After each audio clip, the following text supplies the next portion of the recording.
This, my friends, is the G Wagon, and it's like a tank built for the road.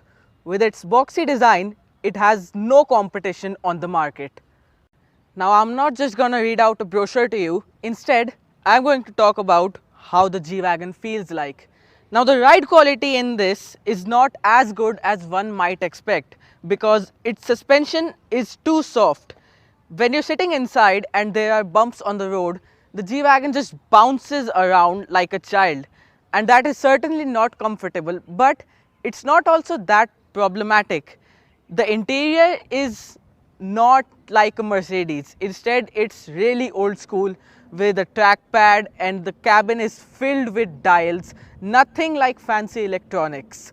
And that is what makes the G Wagon stronger than time.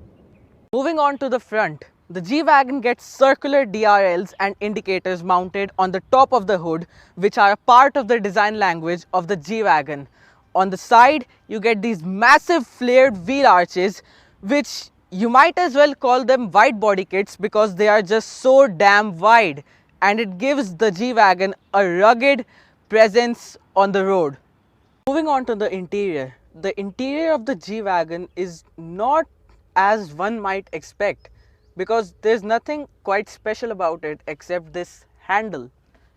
The screen inside the G Wagon is not a touch screen. No, it's operated by this trackpad and dial over here, which is really like an old car, and that's what makes the G Wagon special. The G Wagon's interior is laced with buttons and dials, which gives it the old school feeling that one might expect while paying almost 3 crores on road. The seats in the G Wagon are also quite nice because they get these huge side bolsters which really hug you in so that you don't feel lonely and sad after spending almost 3 crores on road for this car. And also, chances are that these seats will be the only ones that will make you feel good after this huge purchase on this car, because there are also chances that you might not have a place to call home after buying this because you might have sold it for this monster of a vehicle.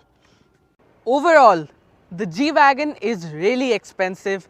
It does not have a lot of features. It's definitely not one of the most powerful in its segment, and it's definitely not luxurious.